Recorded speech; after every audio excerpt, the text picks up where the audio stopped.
इससे तो तुम्हें वैसा गुस्सा है जैसे लाल कपड़ा को देख करके साल को गुस्सा आता है।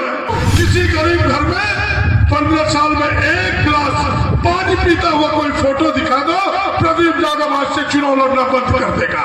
एक गिलास पानी पीता हुआ। छोड़ दो दलित जिससे तुमको घृणा है, छोड़ दो पिछड़ों को, इनसे भी तुम्हें गुस्सा है, छोड़ दो मुसलमानों को, इससे तो तुम्हें वैसा गुस्सा है जैसे लाल कपड़ा को देख करके साल को गुस्सा आता है। उससे गुस्सा है तुम्हें। उनके घर की बात मत करो, मैं बात करता हूँ ब्राह्मणों के घरों का कि किसी गरीब के ब्राह्मण के घर में दिखा दो, किसी गरीब घर में 15 साल में एक गिलास पानी पीता हुआ कोई फोटो दिखा दो, प्रदीप यादव आज से चुनाव लड़ना बंद कर देगा। एक गिलास पानी पीता हुआ। वो किसी गरीब के घर नहीं जाता, वो चंद मुट्ठी भर लोगों के नेता है, बड़े बड़े लोगों के नेता है। मधुपुर से एक गुटगुटिया सेठ आता है और गोड्डा में एक भटभटिया सेठ, यही दो लोगों के नेता है कि राजेश बाबू दो आदमी घनश्याम जी, एक वहां गुटगुटिया सेठ और एक यहाँ भटभटिया संतोष सिंह, यही दो लोग हैं, तीसरा कोई नहीं है। और पुड़िया हाट के लोगों से मैं पूछता हूँ कि आज तक जीवन में गाड़ी से नहीं उतरा तो फिर वोट किस खातिर मांगते हो? सुगावदान चौक पता नहीं किधर है, उसे पता नहीं, शिक्षिया किधर है उसे पता नहीं, यहाँ जो बैठे हुए हैं कि गांव का उसको पता नहीं, कहाँ हरियाणी, कहाँ भटोंदा, कहाँ मटियानी, कहाँ बोड़ा चाचड़, उसे पता नहीं है।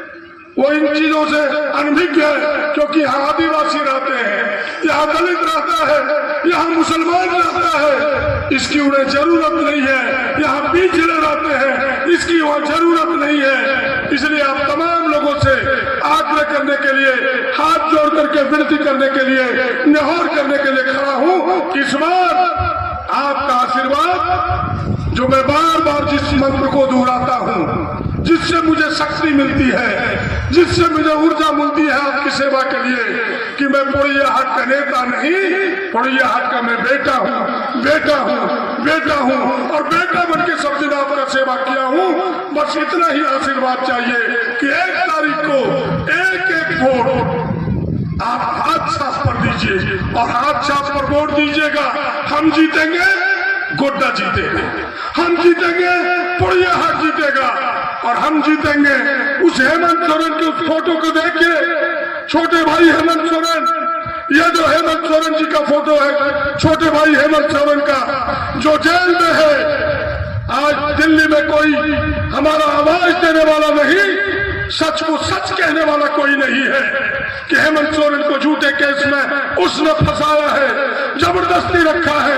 प्रदीप यादव जिस दिन दिल्ली पहुंचेगा, या तो सदन चलेगा या तो हेमंत सोरेन बाहर निकलेगा। किसी की औकात नहीं है कि हेमंत सोरेन को जेल में रख सके।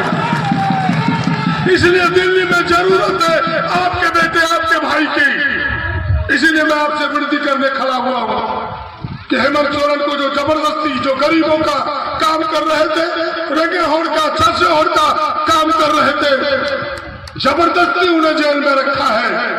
आप इन्हें जेल से छुड़वाना चाहते हैं? जरा हाथ उठाइए। आप सब छुड़वाना चाहते हैं? जरा इतनी जोर से ताली बजाइए कि दिल्ली की आवाज जाए। अगर छुड़वाना चाहते हैं तो 1 तारीख को अपना वोट भी दीजिए, दूसरे का भी वोट दिलाइए।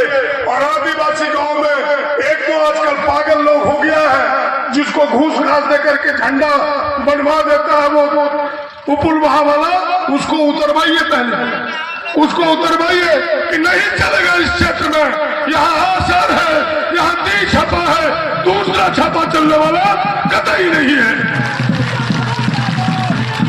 उसके झंडे को उतरवाइए कि तुम किस हैसियत से क्या किया है इस क्षेत्र के लिए, क्यों मानते हैं उसके झंडे को। उसको समझाइए और उसको कहिए ये नहीं चलेगा, सामाजिक बहिष्कार होना चाहिए ऐसे लोगों का। इसलिए मैं फिर से आपसे कहूंगा कि हेमंत सोरेन जी को जेल से निकालने के लिए, इस क्षेत्र के विकास को तेजी लाने के लिए और गरीबों का काम इस क्षेत्र में और तेजी से हो, इसलिए 1 तारीख को दीजिए। इतनी ही बात कहते हुए फिर से आपको सर झुका के मैं नमस्कार करूंगा, जोहार करूंगा। अगर आपको आशीर्वाद देना हो तो सब लोग ताली बजा के मुझे आशीर्वाद दीजिएगा।